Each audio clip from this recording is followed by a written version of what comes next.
Perspective. Life is about perspective. And it's perspective that's the cause of maybe the reason why Yom Kippur is the most misunderstood day of the year. This episode is sponsored in memory of Shob and Yosef. A couple years ago, I got a call from a kid, young guy. He wanted me to liaise between him and his parents. I knew his parents, and he was a very challenging teenager. Teenage years are hard for a lot of teenagers. And he said his was pretty intense. He said some things and did some things that were pretty intense. And he has, since his high school years left, he hasn't been around in a couple of years. He's getting older, he's maturing, and he wants to come home. But he didn't have the guts to call his parents directly. I know them, so he asked if I would call them. And before I hung up the phone, he goes, listen, I want to let you know it's going to be rough. I said, why? He goes, I did some bad things. Like, I said some really bad things. I did bad things. I didn't show up a lot. Like, trust, it's not going to be as easy as you think. I said, okay. Hung up the phone and called his parents. Within 30 seconds of when I said that I spoke to your son and he wants to come home, I could almost feel the tears through the phone. The sobbing, the joy, the anticipation. The parents were like, yes, now, when, how, where is he? Where can we get him? We want him, yes. The immediacy of how badly they want their son, was so incredible that I called the son. I said, I want to let you know what my conversation was. He said, it's impossible. I said, no, I had it. He goes, it's impossible. How could they want me home so badly after what I did? And I explained to him, like, you're looking at it from the wrong perspective.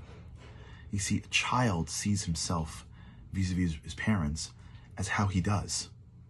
And if he's good, they like him, and if he's bad, they don't like him. But it's a child's perspective. A parent doesn't look at a child like that. A parent's love for a child is unconditional. A parent loves the child for the child, not for the child's actions. A parent wants the child to be good for the child's sake. And so when a parent is separate from their children, they would do anything to bring them back. I tried to explain to him that you're looking at it from your perspective. Look at it from your parents' perspective. Believe in their love for you and know that they're waiting for you right now. Just go home.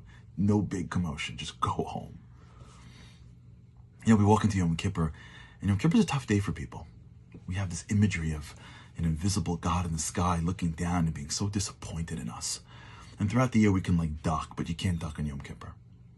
And the sins and the distance, and I'm not enough, and I should have been more, and God's disappointed, and he's upset with me, and he doesn't even want me home, and am I going to get into the wrong book? We have all this anxiety and tension and disconnection, and it all circulates around this day, which is the greatest, sweetest, wonderful day of the year. See, Yom Kippur isn't about that. It is about judgment, but it isn't about that. Yom Kippur is the day in which Moshe Rabbeinu, Moses, came down off the mountaintops. After the sin of the golden calf, the tablets were broken. The relationship was severed.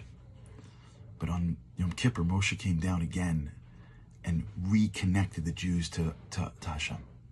Yom Kippur is the day where God says, Salachti kidvarecha, I forgive you. I love you. I want you. Ahavas ol ma'avtich. God tells us every day, my love for you is eternal. You have no idea how much I love you.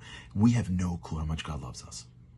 If you love something more than yourself, that's only a fraction of how much God loves you. We have no idea. Yom Kippur is the day where God goes, it's not Rosh Hashanah, it's not Yom Hadin, it's not the day of judgment. It's Yom Slicha Mechila Chapar. It's a day of connection. It's a day of relationships. It's a day where we reconnected. When you come into Yom Kippur from a child's perspective, it's the one thing.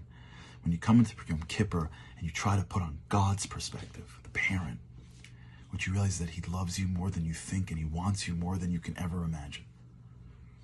And what God does in Yom Kippur, because he wants to be close, is he gets the world out of the way. No eating, no drinking, no shoes, no makeup. That stuff is just a physical world that gets between us. He just separates it. Even those sins, even the things we say sorry for, it's only to get that out of the way. Because really, what it's supposed to be is this incredible day of connection. We have 25 hours a year where we are and could be connected to God in a way we can't dream. It's an incredible day. Let's get excited for it. Let's have an incredible, wonderful, warm experience where we're able to really dig into who we are and connect to our Father in heaven who wants us more than we can ever imagine.